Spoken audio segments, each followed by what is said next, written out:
Yo, yo, what's up, Sean? How are you? I'm doing good. You doing good, huh? You doing good? I Doing hope, great. I would hope so, sir. I would hope so. You know what I mean? You have some assurances within your team. Yes. Yeah, man. Look, man, if you got somebody, who cares how good they are? If you got somebody that fits what you're trying to do, that's what matters, Mark. hmm You know what I'm Yeah. saying? As an Eagles fan, I'm sure you can attest to that. Hey, well, I mean, my guy won a Super Bowl, so you know what I mean. I'm He's not great. talking. I'm not even talking about the quarterback position for y'all. Yeah, I feel you. I But feel you. yeah, no, yeah. we Well, had a listen. discussion yesterday offline, so Listen, we just here to talk about one simple thing, really, man, and that's quarterbacks today. Brock Purdy got his contract. Mr. Irrelevant no longer. Brock Purdy has finalized a $265 million contract for 5 years with $181 million guaranteed. The first 3 years, $163 million guaranteed. So that lets you know right there that Brock Purdy will be an average of around $53 million over the entire course of the contract. And no, and he will be, but it's kind of front loaded. So it will be 54 million for the first 3 years and 51 million for the last two. Did I get anything wrong there, Sean? no, you got all the details together there, Mark. Good job. You know what I'm saying? 23 million guaranteed over the last 2 years. Yeah, Out of that 51 over the last 2 years. yeah, only So 20. Only 23 guaranteed. So as long as he performs in the first three, more than likely he's going to be renewing within 3 years. So yeah, because especially like 3 years from now, the QB's pay scale is going to balloon. I doubt that he's going to be trying to play on the $51 million contract. well, I mean, if he continues to be in the to do things like be in a run for MVP or end up in more NFC Championship games or more Super Bowls, then yeah, he is going to be looking for a nice little payday. The 3 year deals, they're a gamble for both sides. You know what I'm Mm-hmm. saying? For you're betting on yourself as a quarterback if you agree to a 3 year deal. You as a team, you're saying, "Hey, we'll figure it out." You're kicking the can down the road instead of locking them up long term because you think there's a chance that you could save money. Like it's almost like you're betting against them in that scenario. But I'm saying 3 years because that's where most of his guaranteed money is. Mark, it's a 5 year deal, but we've seen what happened when Dallas went through this, and they made that short term with Dak Prescott. Didn't really pay off for them. All they did was end up paying them more money. So Yeah. it can go either way. You know. Well, as the player, 163 M's is a hell of a bet. Like it's 163 guaranteed is a hell of a bet. I'll make that bet every day. Exactly why the deal got signed way before the season is even being talked about getting started. You know what I'm saying? You have to, if you're Brock Purdy, Mark, you have to sign that deal. I don't care. Look, man, I'm sure his agent was in there trying to lobby for a little bit more money. His agent was probably trying to lobby for 55 mil. He was probably trying to lobby and say, look, man, typically the next guy that gets signed resets the market if they're considered to be in that upper echelon. And sure, he's in there arguing, saying, "Look, man, he was all pro at one point. You know what I'm saying? He was in the MVP conversation. He went to a Super Bowl. He went to a NFC Championship. Yeah, last year happened, but even with all the injuries, he still ended up. If you look at the statistical categories within the quarterback realm, he was pretty much top 10 in every single category.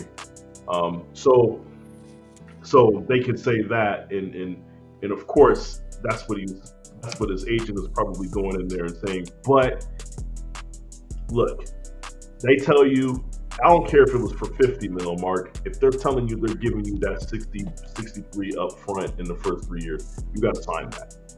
Oh no, absolutely, absolutely. Yeah. But you brought up a good point. Speaking of his, you said that his agent was probably lobbying, saying that he's in that upper echelon, and then he's also his average is right around like tied for number 6 in the league for average salary. And do you think this is deserved? Do you think that this number is deserved, or do you think it should be higher or lower? Man, there's a two-part answer here, Mark. The first answer I'm going to give you is according to the pay scale that exists in the market that exists right now for quarterbacks. I feel like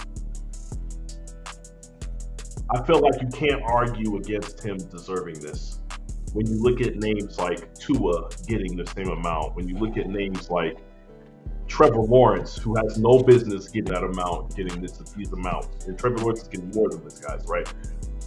And Justin Herbert, and I want to specifically say from a standpoint of, to me, from a standpoint of production, and from a standpoint of quarterback intangibles that everybody wants to see out of their quarterback.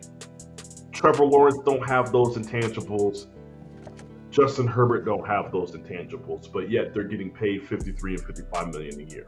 So when you get the guys that are in that range, yes, you have the top guys. And you can look at Purdy and say he's getting more than Lamar Jackson, which I don't think he should. But if you average it all out, he's about where he should be according to the market, Mark. But my second part to that answer is, like, according to the market, yes. In general, from my from my point of view, absolutely not, Mark. But then I would also say, caveat that by saying there's a bunch of guys getting paid more than what they should be. Right. So he's not. And if I compare him to the guys that I think that are getting paid more than they should be, I think he's closer to the number that he should be getting paid than all the other guys that are getting overpaid. Right. So that's what I'll say. I personally think he should be getting about $45 million a year, and I feel like there should only be 4 quarterbacks in the league that are getting around 50. And I personally believe anything more than 50 is a bit much. The guys that are getting 55, I'm not going to argue, but if it was up to me, there's nobody that's going to get paid $55 million a year. That's just me. Right. So, but yes, only four quarterbacks deserve that money to be above $50 million a year. All right, well, let's look at it. Because I have it here from what is this? Over the Cap. I have this here from. This is provided from Over the Cap, and let's look at the average salary here. I have the average salary per year of total contracts. Dak Prescott is coming in at number 1 at a whopping $60 million. And then they have a four-way tie at 55 with Trevor Lawrence, Jordan Love, Josh Allen, and Joe Burrow. And then from there, you have Tua at 53, Jared Goff at 53, and this hasn't been updated yet, but you'll put Brock Purdy right in here. Yes, at 53. So Brock Purdy is right in line with Tua, Jared Goff, Justin Herbert, who's at 52, and Lamar Jackson, who's at 52. And the average for Hurts is 51. Now, comparatively, the person that started this all off was Patrick Mahomes. Patrick Mahomes was the person that started this all off when he signed his 10-year contract, which got updated to give him a little bit more when the cap went up, and they restructured the scale a little bit for him, but he's coming in at the lowest at 45 of the top quarterbacks. Well, you also have Matthew Stafford down there at 40 million. But point being is that we have Brock Purdy. He is tied for, like I said, top 6 in the league on the yearly average. Yeah. Now, when you look at that and you say on the surface he doesn't deserve that, but when you look at the guys around him that are getting higher or the same, like Trevor Lawrence, Jordan Love, Mm-hmm. you begin to question, like, well, he does deserve that because he has been to a Super Bowl. Actually, he's been to 2 of them, right? And lost? No. He's been to one, and he's been to an NFC Championship Right. game. No, yeah. The first one you guys lost was against was with Pretty Boy. Sorry. Yeah, Jimmy Garoppolo. Yeah, Jimmy Garoppolo. So but to be clear, he's played 3 seasons in the three seasons as a starter. His first season, he made it to the NFC Championship game, got hurt in the very beginning of the game. He went to the Super Bowl the next season, and then this past season, with all the injuries and all the stuff that happened, he didn't make the playoffs. So NFC Championship, Super Bowl, no playoffs. Right. But, so NFC Championship. And been to a Super Bowl. Hasn't won, but he's been there. Now you look at Trevor Lawrence, who hasn't won anything, even won a playoff game. He's won one. No, excuse me. The one against the Chargers. Yeah. He has won one. He's won one, but then you have Jordan Love, who's also only won one playoff game, and then you have Justin Herbert, who's right in line with them, and Tua, who they have not playoff game. Justin Herbert and Tua Tagovailoa have not won a playoff game. Tua has only had one playoff appearance, and Justin Herbert is also sitting on one playoff appearance, and that's a loss. I want to bring up the Tua thing because I want to really get into the details. It's going to be quick, but Tua was expected or was projected to go to the playoffs. When you look at how many games they won in the first half of the season, they had a season where they started off like 8-1, and they still missed the playoffs mark. It's not only that he went to the playoffs only one time and then lost the one game.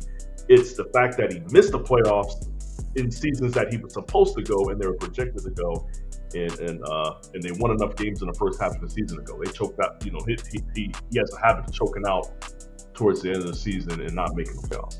Right.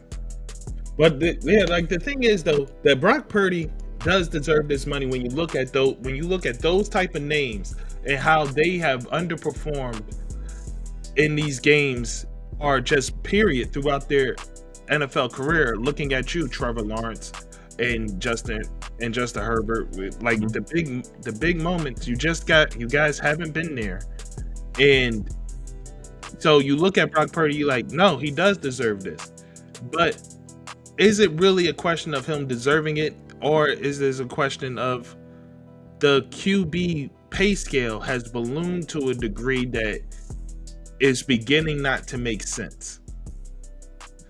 Because we're looking at guys like Lamar Jackson, who's at 52, Jalen Hurts, who's at 51, and the only reason why they are lower on the tier is because they signed their contract before the likes of Trevor Lawrence and Jordan Love. Like, where does an NFL owner draw the line and say, hey, you haven't done what Lamar Jackson has done in the NFL. You haven't done what Jalen Hurts has done in the NFL. Like, you haven't even done what Jared Goff has done in the NFL. You don't, just because you're a quarterback coming up on a contract does not mean you should be the next man up to be the highest paid. Yeah. Yeah, and I'm with you. It has to come to a head at some point. In as much as people might not think of this situation as that, Mm-hmm. you have to look at this situation and you have to look at the Josh Allen situation. These are the last two quarterbacks to get paid, Mark. Right. And neither one of them reset the market. All these other quarterbacks that got paid, at the time that they got paid, they did reset the market, right? Right. So just because you think you have a top 5, top 8 quarterback in the league, as a GM or as an organization, does not mean that you now have to reset the market with those quarterbacks' salaries. And maybe it's starting to trend in the right direction, but I'm not sure because, like I said, when you look at it, Josh Allen, he could have very well reset the market. Mm-hmm. You know what I'm saying? But they didn't. But in all honesty, I'm looking at the names above them. Jordan Love, Trevor Lawrence, and Dak Prescott are just getting paid too much. Okay? Right. They paid Josh Allen what he's supposed to get paid. Okay? Now you look at Purdy. Could they have reset the market? They could have. Should they have? No, they shouldn't have. So you look at a situation, and when you talk about production, right? Let's just say, without looking at any other context, you just talk about production. They could have absolutely reset the market with Brock Purdy. They said, we're not going to do that. We think you're our franchise player, our franchise quarterback. We think Kyle Shanahan and John Lynch have been on record at least 10 times saying, look, this is who we want to have and we hope to have them for the next 15 to 20 years. Okay? They've been on record saying that they're not looking at any other quarterbacks. Right. With that said, they still didn't reset the market. So maybe, Mark, there's a small chance that we're trending in the right direction. But to be honest with you, I don't have that level of faith because I look at teams and organizations and GMs and say, although the Niners didn't do it and although the Bills didn't do it, we're talking about the Bills who have essentially who they've been trying to push as the face of the NFL as their quarterback. Mm-hmm. The Niners is just a franchise that has always existed and always been one of the premier franchises. They don't have to make headlines to get attention, Mark. Okay? But when you look at a team like Jacksonville, they're always going to make this decision. There isn't a world where they don't make the decision to reset the market with Trevor Lawrence, in my opinion. The Chargers, they have to make a splash. Nobody cares about the Chargers, right? So, although it might look like they could be trending in the right direction, I'm not buying that for a second. I just think that these are two unique situations to where paying them in a way that makes a splash headline, it just wasn't necessary for their organizations in the current states that they're in. Right. Yeah. So you're saying that the quarterbacks getting these massive contracts has, or at least for a lot of them, has very little to do with the fact that they deserve it, and more to do with the team trying to drum up PR. Yes, because you're saying to the world, we have the best quarterback. We believe in him. We think he's the best quarterback in the league. We would, even if they're not saying that directly, they're saying we have the quarterback we believe in, and we would not take any other quarterback over this person. That's what they're saying with that. And when they say that, they're hoping that means the fans believe it, and the fans say, okay, we got this. We have faith in the organization. We have faith in our team. We have faith in our quarterback. We're going to support the team. We're going to go buy these jerseys because we know that he's going to be on the team for a long time. We think that this guy is our savior because we believe the GM and the team when they say, hey, man, we paid him this money, the top amount of money out of all salaries in the entire league because we believe that he deserves it. You know what I'm saying? And that's what I think they're doing. They do it. It's not a temporary splash headline thing. They're trying to drum up and create a buzz, faith-wise, within the fan base in order to try to generate revenue. Right. So it's not, yeah. I don't want to just say it's just a simple, basic clout chase, but in a more nuanced form, they're trying to generate fan interest. Yeah. Well, So, yeah. well, listen, you can for me, you ain't generating fan interest with Trevor Lawrence. I watched. No, I watched Sunshine play. That boy the cheeks. player on the field got a match. He- Got to he- be close, Mark. He's cheeks. He's awful. He's Yeah, not say good. what you want about Cam Newton. It was exciting to watch. Yeah. Like, Trevor Lawrence is not good. Not fun to Yeah. watch. Nothing. It's No. bad. But but it is what it is. But here's the thing, though. As far as I know, like this should probably be the last big QB contract for at least 2 years, right? It should be for at least 2 years, Mark. I don't envision a world where Caleb Williams doesn't reset the market. And I'm saying that in the sense of the Bears organization has in recent years been going in a different direction than what they've done in the past. Everything is focused on the offense right now. Caleb Williams is supposed to be the second coming. It doesn't. We both know, Mark. It doesn't matter what his production is. All his production has to be is better than any other Bears quarterback before him, which that isn't too high of a bar for him to get over.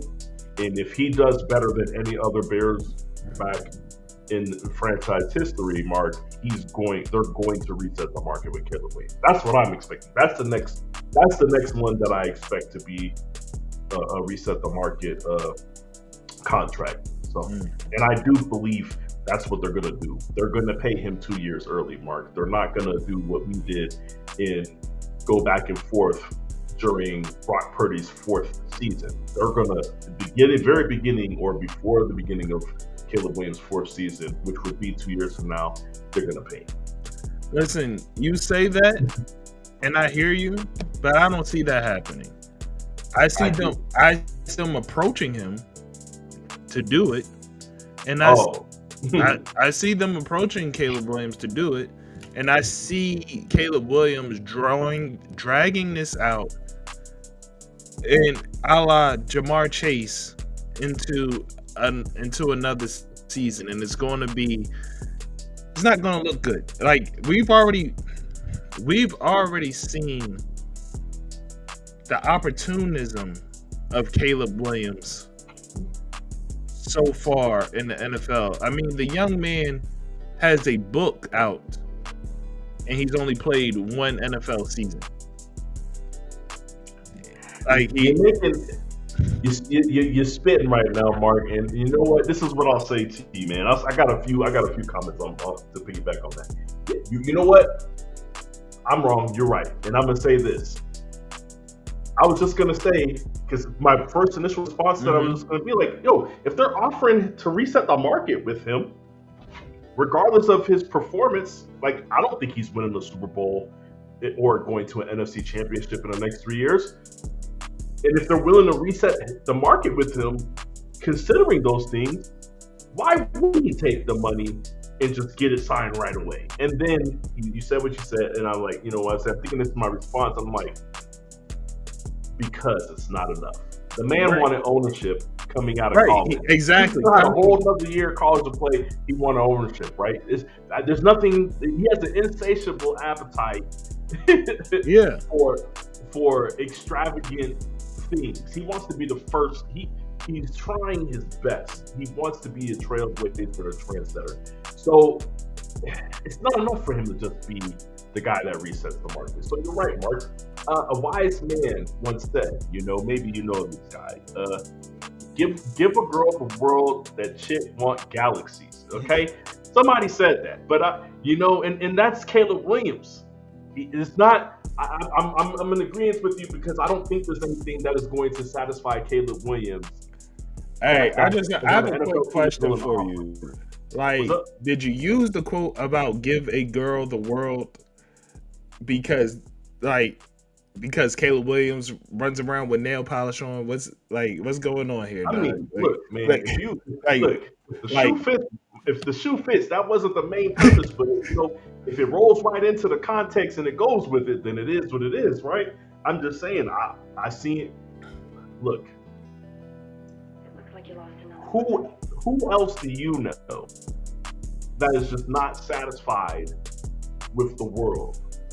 You know, it's just like no matter what they get, it's always like once uh, you get them to one lifestyle, they say that's cool. I need a higher lifestyle than this. There is no point that they get to where they don't want a better lifestyle. All I'm saying is maybe that's Caleb Williams, maybe that's women, maybe there's parallels.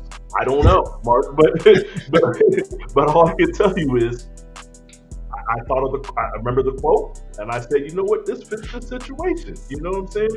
And if it fits it in more ways than one, Mark, then so be it. But honestly, uh, it would be ridiculous for him to do that, but I can see it happening. right. So I'm gonna have to agree with you, man. I guess I'll be wrong on that, Mark. I hope I'm not wrong, but you know, Well, don't have very much hope for that. Caleb. People are going to eventually look at Caleb the way that people look at Aaron Rodgers right now. The only difference is it's not going to take people 12 to 15 years to look at Caleb Williams like that. right. Well, the thing is, Caleb Williams is in prime position to make noise in the NFL. All in all, he didn't have a bad rookie season.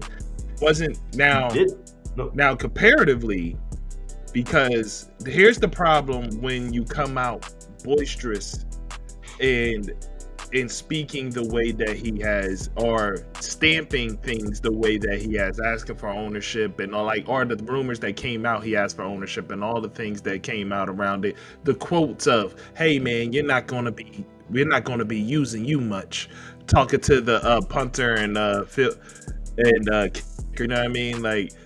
Having those type of comments and everything, when you come out, and if you're not coming out guns blazing, being the best in the league, then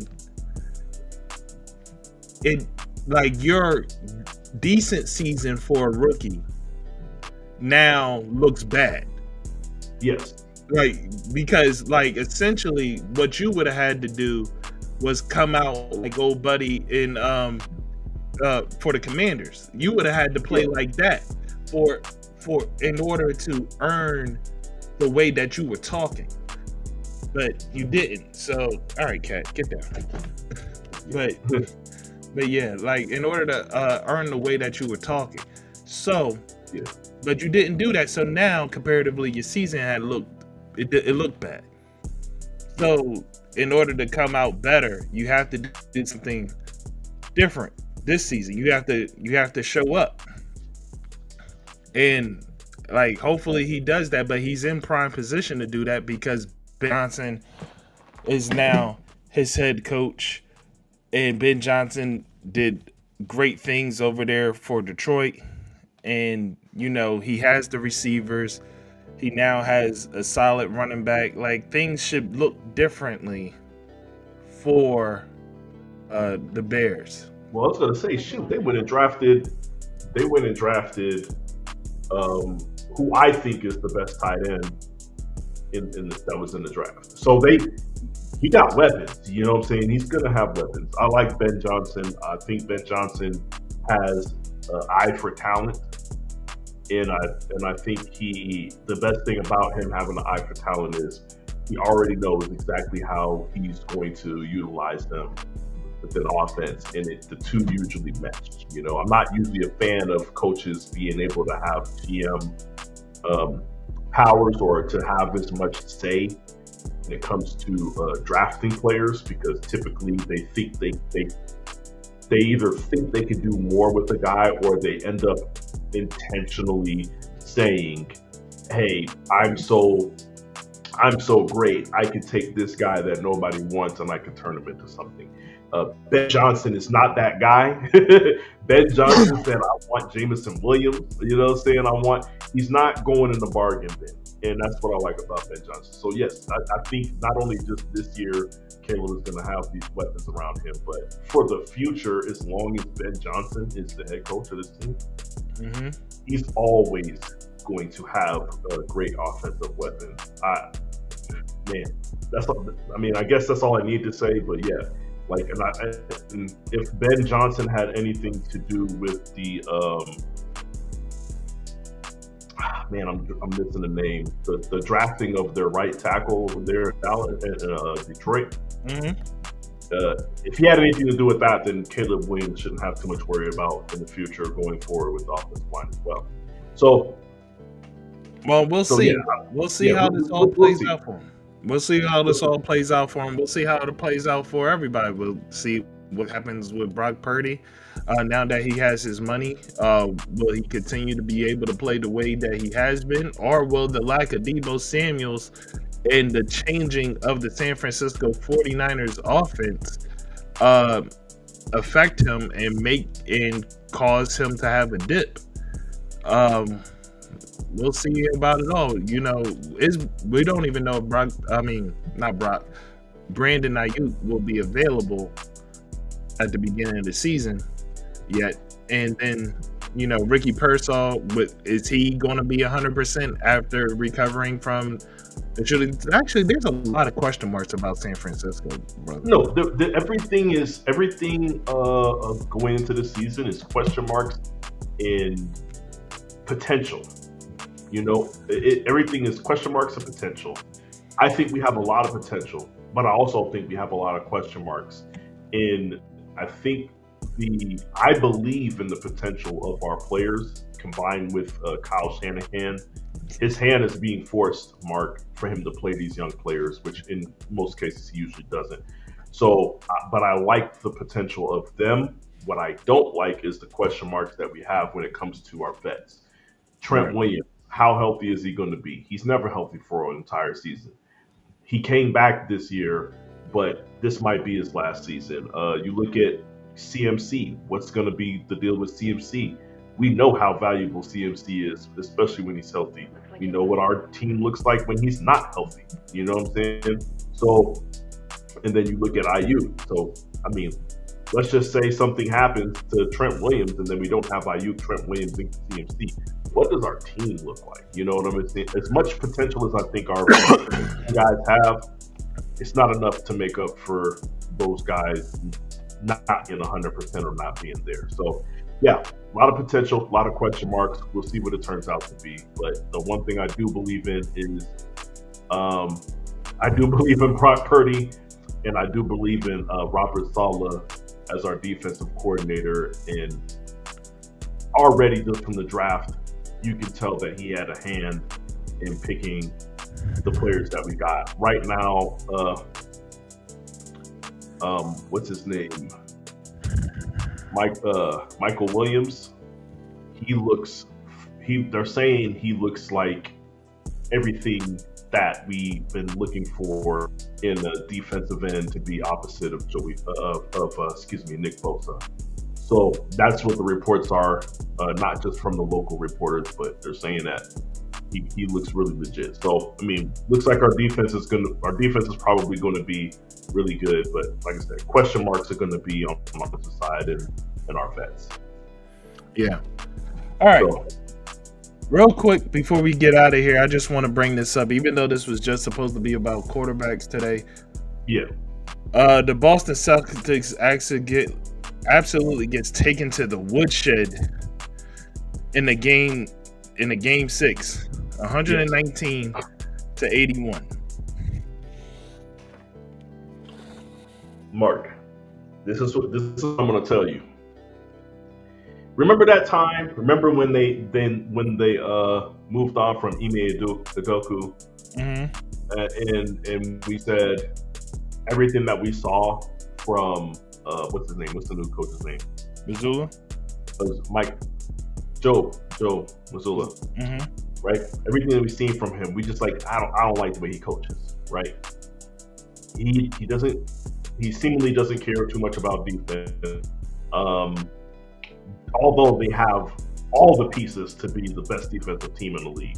I like his Uh, attitude towards like players though. Like I like it. I like it. no, yeah, it's a love-hate relationship. I love his attitude towards the media. I love his attitude towards the players. I love all of that. Like that's like perfect to me. Like perfect, right? But then it's just his philosophy, and I, you know, he sets it up for a real simplistic plan. The game plan is we got shooters, we got talented players. We gonna shoot threes, and when we miss them, we're gonna shoot more threes. You know, so this had to come to a head at some point, Mark. Did I think it was going to come to a head to where they're losing by by 30 points to the Knicks? Absolutely not. I didn't think it was going to look like this, but it's pathetic.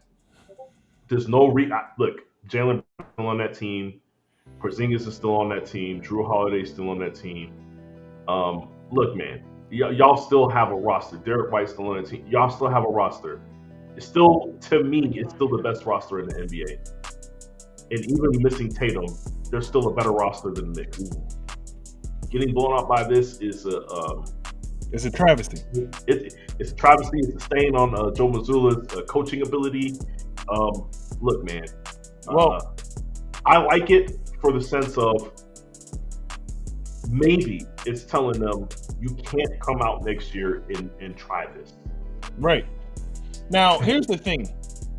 Do you feel as though some changes need to be made? Because the fact that Joe Mazzulla did not adjust at all, despite the fact that this did not work. Like, they died by the three. It wasn't like they died by the three on one night. They died by the three every single time they lost. So for 4 straight games, they died by the three. Do you think like a conversation needs to be had about the three and about Joe Mazzulla's philosophy? The fact that you came out shot 41 times and from three was 12 for 41, 29% tonight. And the fact that you're shooting all those outside shots, you're not getting to the free throw line. They only shot 10 times from the free throw line tonight. Yeah, I want to be clear. I want to be clear too. They shot 41 times from three, Mark.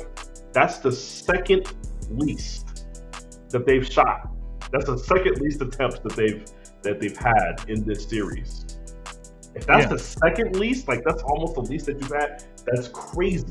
Now, comparatively, the Knicks did shoot 46 times from three, but they made 16 of them, so they were 34%. That's still not great. And but I want to be clear, Mark, that's the most three-pointers that the Knicks have shot in this series. So, what I think about it is this, Mark. You can't get to the line if you're shooting threes. When you're out of rhythm, the best way to get back in rhythm is to knock down a couple free throws or get some layups, right? Right. Layups and free throws, maybe a little mid-range jumper, right? That's how you get back in rhythm. So what happens is you're shooting threes, you're missing them, you're not in rhythm, and you're not doing anything of the sort to try to get back into it. We've seen this. This is not, Mark, this is not even a new thing. We watched the Rockets miss what they say? They missed like 15 in a row versus the Warriors. This is not new. We know this is something that can happen if you just decide to stay out the three-point line, right? So, yeah, a conversation needs to be had, but it's a league-wide conversation that needs to be had. Look, I know these analytics guys is who you guys are listening to. Maybe it's time, the same thing that you guys did to come up with all these analytics stuff. You guys sat down, you reviewed tape, you said, hey, I'm going to look for patterns, I'm going to look for these things, I'm going to look for trends, and I'm going to see what works. Maybe it's time for a reevaluation period for the analytics guys. Maybe they need to go back, watch tapes of all the last 10 years of teams that specifically ran their offense 100% based on analytics, and look at the times when they lost and say, this is why we lost. Okay, we're seeing, because if you do that, Mark, you will absolutely see the trend of the Rockets, James Harden. They lost because they just went cold from three and they never recovered. Matter of fact, when you look at all these teams, they all go cold from three at some point in a game. If they do it in the game, once you get to the point to where you miss 10 in a row, it's time for you to stop and you need to go do something else. Look, man, I don't know. They deserve it. Yes, but the conversation needs to be had. I don't have any faith that the conversation is going to be had. Yeah. What's your thoughts on that? Say that again. I'm sorry. I said, what's your thoughts on that? On what? I'm sorry. Oh, my bad. I was saying the conversation needs to be had, but it's not going. I don't have any faith that it's going to be had. Right. So yeah. I mean, yeah. No, 100%. It's funny. I heard that, but it's just like my mind went blank. Yeah. No, But yeah, like I said, honestly, I don't think it will be had because this conversation already should have came up in the fact that, yeah, a three is worth more than two. But the likelihood of you making a three is less than the likelihood of you making a two. And you can't, unless you're shooting at the percentage clip, like to be clear, that analytic is only true for about maybe, I'm going to be kind and say 10 people in the league. I'm being kind and saying 10. Because I know you can't name 10. But that's right. That's good. Yeah, I can't name 10. But I'm being kind by saying 10. But that analytic is only true for about 10 people in the league. For everybody else, a three is not better than two because you're not making threes at the same clip you're able to make that two. Mm-hmm. Like, so you missed the three, but you made the two. You make a three, and then you make a two. Like, you know what I mean? Like, if one person he misses 2 threes and makes one, and you make 2 twos and miss one, guess what? He only has 3 points. You have 4. Like, yeah. Like, so, and that's pretty much what it's like. And that, like, the analytics should reflect that, but for some reason they ignored that part of it, I guess. Yeah. Well, the other thing the other part of it that the analytics ignores is who's shooting the threes. Mm-hmm. And I'm saying that specifically because somehow the analytics says it's okay for Derek White to shoot 15 threes. Mm-hmm. He shouldn't be shooting 15 threes. That's just me. You're not used to. Look, man, I don't know if you've ever shot 15 threes before, Mark. Your arms get tired after 8. That's what I'll tell you from experience. You know what? I'll do a quick story real quick just to make my point. Driving by like a grocery store parking lot. I was probably like 15, 16 with my dad, and we're pulling up to go to the grocery store just to grab a couple items. And I'm like, oh man, they got a basketball hoop out there. They're doing a 3-point competition, and they're giving out money for whoever wins. And I'm like, I want to do this. I can play basketball, whatever. He's like, whatever. He just, we're not doing that. You can't play. My dad is always telling me I can't play. Like I said, my family is full of basketball players that really, really play. You know. So he's like, nah, you're not nice. We go into the grocery store, we come out, and he actually says, you know what?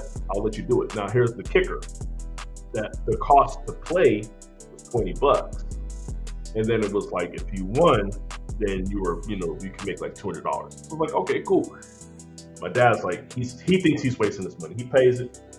I go and do it, and they had it set up exactly like the NBA 3-point competition. They had the racks and everything. Mark, by the time I got to the 3rd rack that was at the top of the key, I was already burnt out.